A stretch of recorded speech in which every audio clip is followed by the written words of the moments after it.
पाकिस्तान में किसका राज चलता है, इस पर कभी भी दो राहें नहीं रही हैं। पाकिस्तान में सेना का प्रभाव हमेशा से ही हावी रहा। इसी वजह से पाकिस्तान में सैन्य तख्ता पलट के मामले भी देखे गए। हालांकि पाकिस्तानी नेता या सेना अध्यक्ष कभी भी इस बात को खुलकर स्वीकार नहीं करते, लेकिन अब पाकिस्तानी रक्षा मंत्री ने एक बड़ी बात कह दी है। पाकिस्तान के रक्षा मंत्री ख्वाजा आसिफ ने पाकिस्तान में शासन व्यवस्था के बारे में एक बड़ी बात कबूली है। इसी पर देखिए खास पेशकश। हाइब्रिड मॉडल से चल रहा है पाकिस्तान।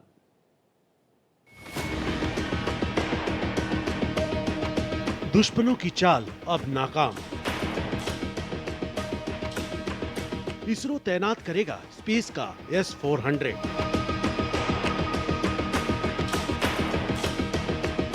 इंडियन सैटेलाइट की किलेबंदी। स्पेस में इसरो का बॉडीगार्ड प्लान। अब अंतरिक्ष से होगा पाकिस्तान पर हमला।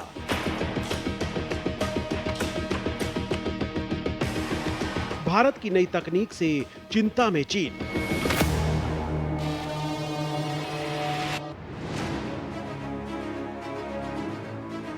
जल, थल और वायु में सुरक्षा के बाद अब भारत अंतरिक्ष में भी अपनी सुरक्षा के लिए कदम उठाने जा रहा है।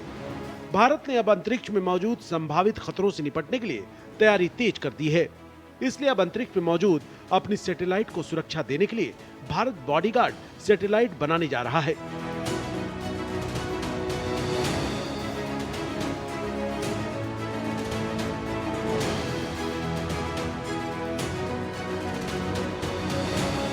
ये सैटेलाइट उन सैटेलाइट्स को सुरक्षा प्रदान करेगी जो राष्ट्र को अंतरिक्ष से अलग अलग क्षेत्रों में अपनी विशेष सेवाएं दे रही हैं।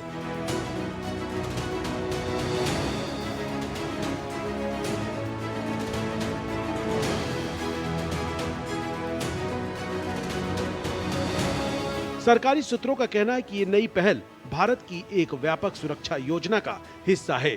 इसके तहत करीब 2.7 लाख करोड़ रुपए की लागत से 50 निगरानी सैटेलाइट्स का एक मजबूत बेड़ा तैयार किया जाएगा। इनमें से पहला उपग्रह अगले साल लॉन्च किया जा सकता है, जो भारत की अंतरिक्ष आधारित निगरानी क्षमताओं को और मजबूत करेगा। तरीके से हम लोग को पूरा डिफेंस अपना मजबूत करना पड़ता है, ग्राउंड पे भी और सी पर और एयर में। तो साथ ही साथ हम लोग को बहुत ज़रूरत हो जाता है कि हमारे जो स्पेस बेस्ड हमारे जो एसेट्स हैं उनके भी हम लोग को रक्षा करना बहुत ज़रूरी हो जाता है। तो इसके तहत इसरो ने जो एक पूरा प्रोपोगेट किया है, जो बहुत दिनों से चल भी रहा है, अभी उसका काफ़ी एडवांस स्टेज पे आ रखा है, जिसे हम लोग बॉडीगार्ड सैटेलाइट सिस्टम, उसके जो हम लोग कह रहे हैं करीब 50 सैटेलाइट्स लॉन्च होंगे, जो बॉडीगार्ड सैटेलाइट्स इनका नाम रहेगा। और उनके सैटेलाइट्स के साथ साथ उनका ग्राउंड बेस्ड स्टेशंस भी रहेंगे, जहां पे रियल टाइम कम्युनिकेशन और लिंकेजेस भी रहेंगे, ताकि 24/7 पूरा ऑब्जर्वेशन हो सकता है।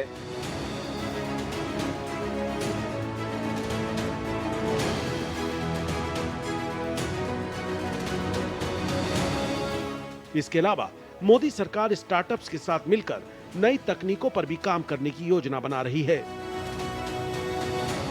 इसमें light detection and raising satellites शामिल हैं, जो बिना देर किए खतरों को पहचानने और सही समय पर धरती से ऑपरेटर्स को चेतावनी देने में मदद करेंगे।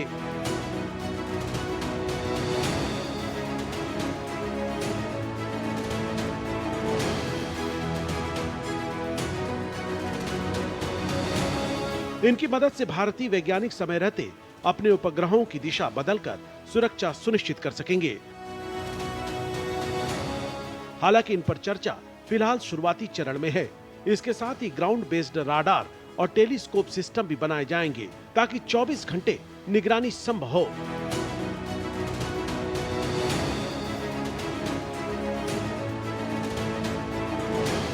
वहीं विशेषज्ञों का मानना है कि जैसे जैसे सैटेलाइट सैन्य और नागरिक दोनों मोर्चों पर अहम होते जा रहे हैं, भारत का ये कदम न केवल राष्ट्रीय सुरक्षा को मजबूत करेगा, बल्कि रणनीतिक ताकत को भी नई ऊंचाइयों पर ले जाएगा।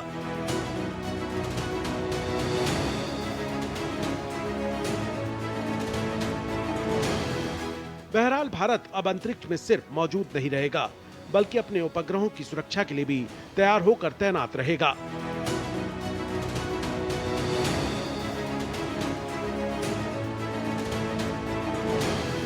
बॉडीगार्ड सैटेलाइट्स की ये योजना देश की रणनीतिक मजबूती और अंतरिक्ष में आत्मनिर्भरता की दिशा में एक ठोस कदम है।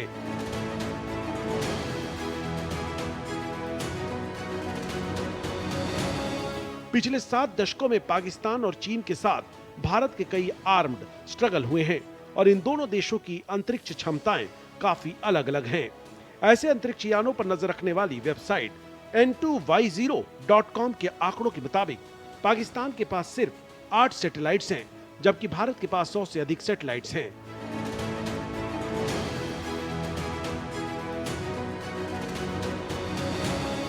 इसी वेबसाइट के मुताबिक चीन की सैटेलाइट्स की संख्या 930 से ज्यादा है।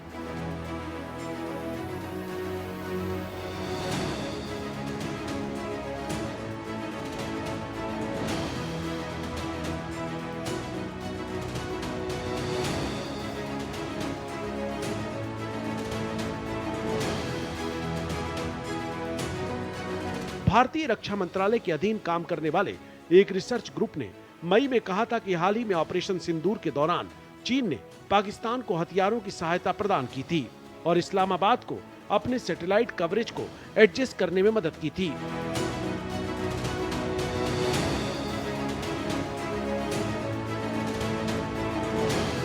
भारत की आर्थिक और सैन्य संरचना में सैटेलाइट्स की भूमिका बेहद अहम है। ये न केवल संचार और मौसम पूर्वानुमान के लिए जरूरी है, बल्कि सीमाओं की निगरानी, खुफिया जानकारी जुटाने और युद्ध के समय सामरिक बढ़त दिलाने का भी काम करते हैं।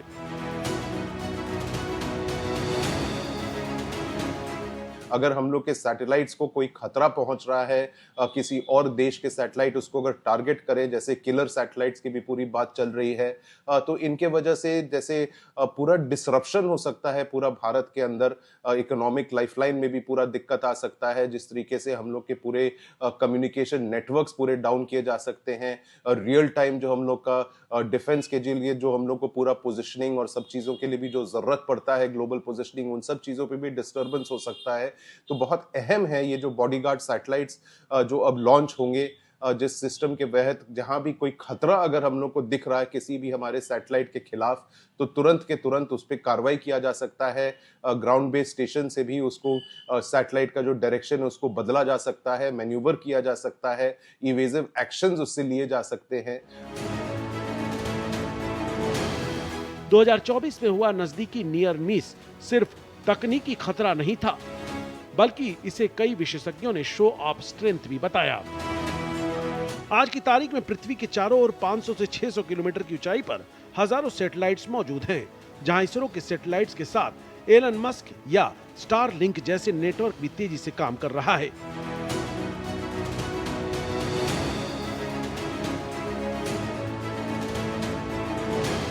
चीन और पाकिस्तान जैसे पड़ोसी देशों की गतिविधियों ने भारत को सतर्क कर दिया है, खासकर तब जब चीन का उपग्रह कार्यक्रम 900 से अधिक सैटेलाइट्स तक पहुंच चुका है। ऐसे में भारत के लिए अपने सैटेलाइट्स की सुरक्षा करना और भी जरूरी हो गया है।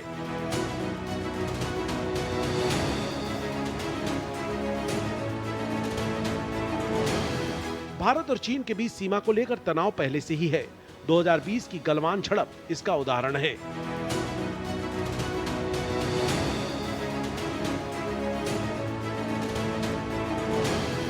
अब चीन की पीपुल्स लिबरेशन आर्मी पीएलए अंतरिक्ष मोर्चे पर भी बड़ी चुनौती बन रही है।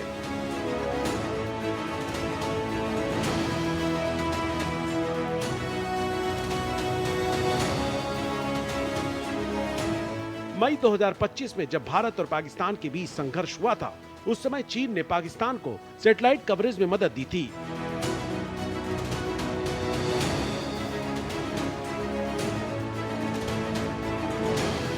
यही कारण है कि भारत अपनी अंतरिक्ष सुरक्षा क्षमताओं को तेजी से बढ़ाने की कोशिश कर रहा है।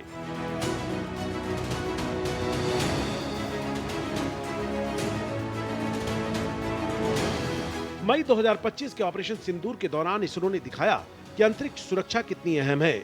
इसरो अध्यक्ष वी नारायण ने हाल ही में बताया था कि ऑपरेशन सिंदूर के समय 400 से ज्यादा वैज्ञानिक दिन रात काम करते रहे और भारतीय सेना को उपग्रहों के जरिए लगातार मदद मिलती रही।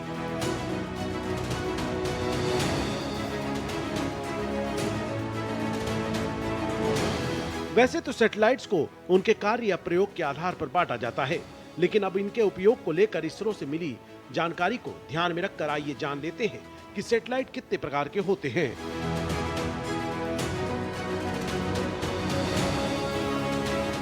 ये सैटेलाइट टेलीकम्युनिकेशन सेवाओं के लिए उपयोग किए जाते हैं, जैसे टेलीविजन, इंटरनेट सेवाएं, टेलीफोन और डेटा ट्रांसफर के लिए इनका इस्तेमाल होता है।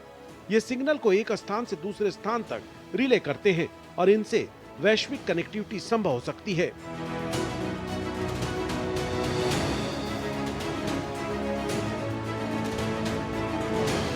इसरो के इनसेट और GSAT सीरीज इनके उदाहरण हैं।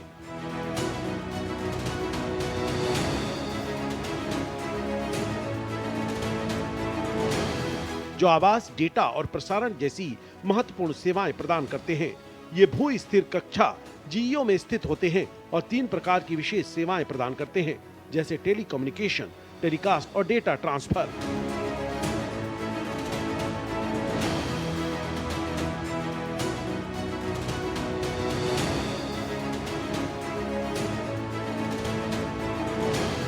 ये सैटेलाइट GPS जैसी सेवाओं के लिए इस्तेमाल होते हैं, जो वाहनों, जहाजों और विमानों को उनकी सटीक स्थिति बताते हैं।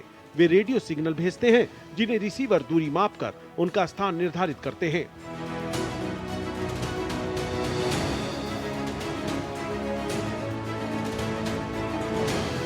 भारत का IRNSS या NAVIC इसका प्रमुख उदाहरण है, जो इसरो द्वारा तैयार किए गए हैं। ये पृथ्वी की माध्यमिक कक्षा यमियों में कार्यरत होते हैं।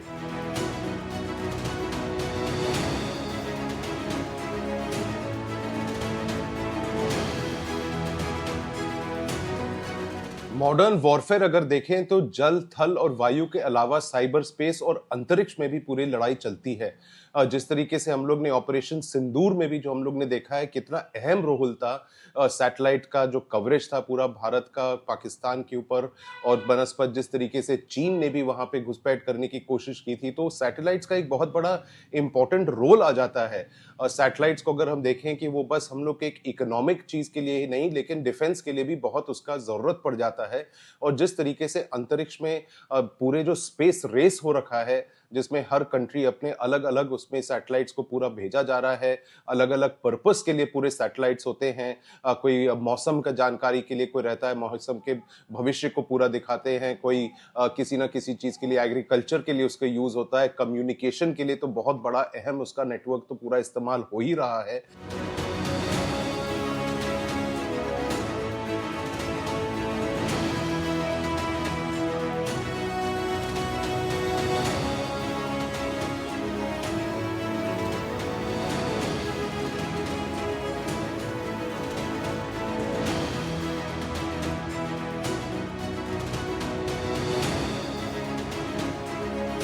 ये सैटेलाइट पृथ्वी की सतह पर ऑब्जर्वेशन करते हैं, जिसमें खेत, जल संसाधन, अर्बन प्लानिंग, ग्रामीण विकास, पर्यावरण और आपदा प्रबंधन शामिल हैं। इसके अलावा ये हाई रेजोल्यूशन इमेज कैप्चर करते हैं। इसरो की IRS और कार्टोसेट सीरीज भी इनमें शामिल हैं। ये सैटेलाइट मौसम पैटर्न, चक्रवात, जलवायु परिवर्तन और वायुमंडलीय स्थितियों की निगरानी करते हैं। ये बादल कवर, तापमान, वायु दाब, वर्षा और रासायनिक संरचना मापते हैं।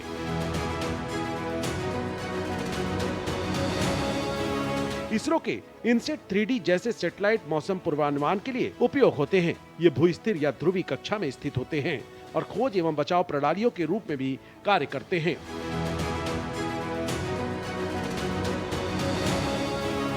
ये सैटेलाइट अंतरिक्ष अनुसंधान, खगोल विज्ञान और वायुमंडलीय अध्ययन के लिए उपयोग किए जाते हैं। वे दूर की आकाशगंगाओं की इमेज को कैप्चर करते हैं और ग्रहों, क्षुद्र ग्रहों, धूमकेतुओं की गहन स्टडी करते हैं।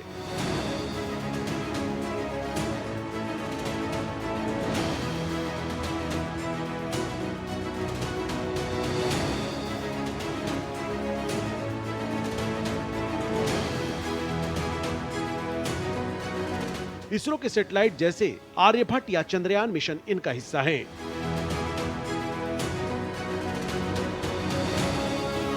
ये सैटेलाइट रक्षा, जासूसी और खुफिया जानकारी इकट्ठा करने के लिए कारगर होते हैं, जैसे दुश्मन की गतिविधियों की निगरानी करना, मिसाइल लॉन्च का पता लगाना आदि अहम कामों को अंजाम देना इसके कामों में शामिल है। NRO के सैटेलाइट इसी के काम आते हैं।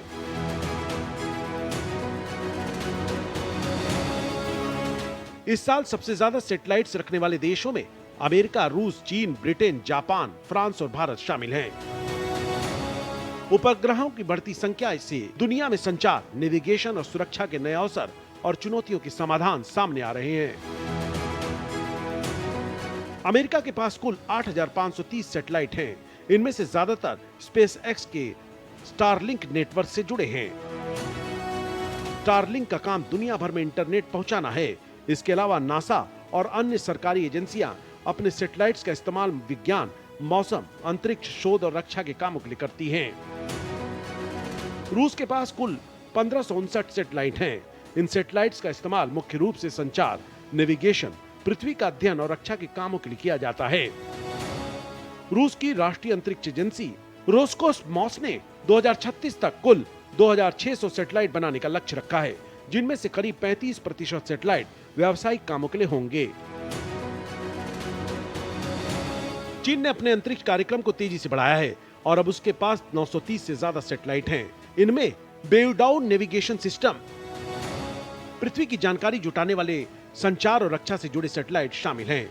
चीन की राष्ट्रीय अंतरिक्ष एजेंसी CNSA और कुछ निजी कंपनियां भी इस पर काम कर रही हैं।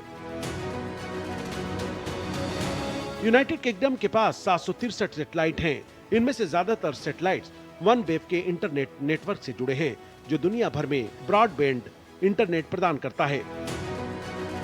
डिफेंस में जिस तरीके से हम लोग को एक कवरेज की जरूरत पड़ती है, एक रियल टाइम हम लोग को इंफॉर्मेशन सिस्टम्स पूरे मिलते रहते हैं दोनों चीजों के लिए, उसका रिकॉनेसेंस के लिए, ऑब्जर्वेशन के लिए, इंटरवेंशन के लिए, और रियल टाइम में जिस तरीके से हम लोग के कम्युनिकेशंस होते हैं, तो हम लोग अगर इसरो को देखें तो इसरो हम लोग का एक बहुत ही इंटरनेशनल लेवल का एकदम लीडिंग ऑर्गेनाइजेशन है, जो कटिंग एज टेक्नोलॉजी को अफोर्डेबल रेट्स पे पूरा करता है।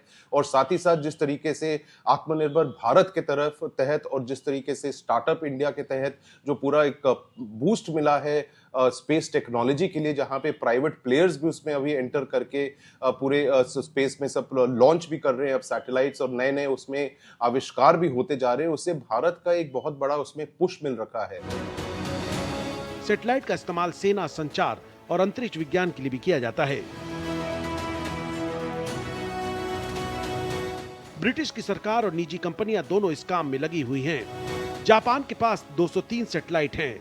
इनका इस्तेमाल संचार, मौसम की जानकारी, पृथ्वी का अध्ययन और अंतरिक्ष विज्ञान के लिए किया जाता है। जापान ने हाल ही में अंतरिक्ष पर्यटन के लिए एक स्पेस होटल बनाने की भी योजना बनाई है। जापान की अंतरिक्ष एजेंसी JAXA और कुछ निजी कंपनियां इस पर काम कर रही हैं।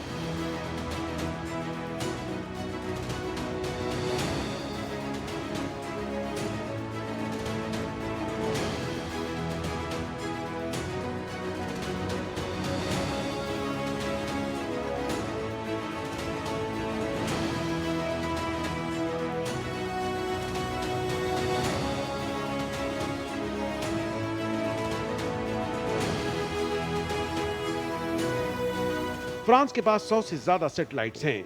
ये सैटेलाइट्स यूरोपीय अंतरिक्ष एजेंसी ESA और अन्य देशों के साथ मिलकर काम करते हैं, जो मुख्य रूप से पृथ्वी की निगरानी, संचार और सुरक्षा के लिए काम आते हैं।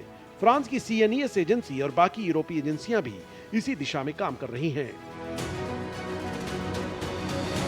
भारत के पास 136 सैटेलाइट हैं, जिन्हें भारतीय अंतरिक्ष संगठन इसरो और कुछ निजी कंपनियां चलाती हैं।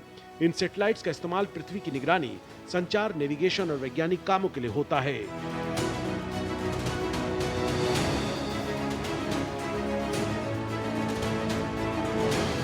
इसरो अब तक 35 देशों के लिए 434 सैटेलाइट लॉन्च कर चुका है और 2024 तक अपना खुद का स्पेस स्टेशन बनाने की योजना पर काम कर रहा है।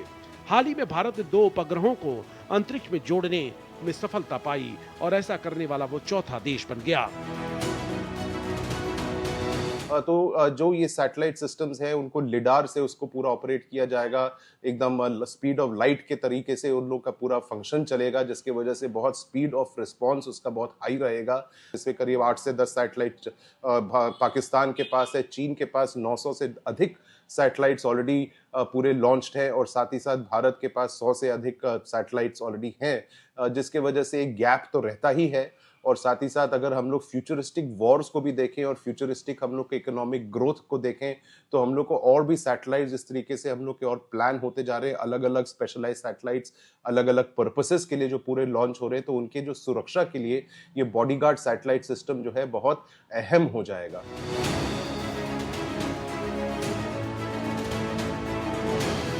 बॉडीगार्ड सैटेलाइट्स केवल रक्षा तक सीमित नहीं रहेंगे, ये आने वाले समय में भारत की स्पेस डिप्लोमेसी और जियोपॉलिटिकल पावर का प्रतीक बन सकते हैं। जिस तरह समुद्रों पर नौसेना और आसमान में वायुसेना देश की सीमाओं की रक्षा करती हैं, उसी तरह आने वाले समय में भारत के लिए अंतरिक्ष की सुरक्षा स्पेस फोर्स के रूप में सामने आ सकती है।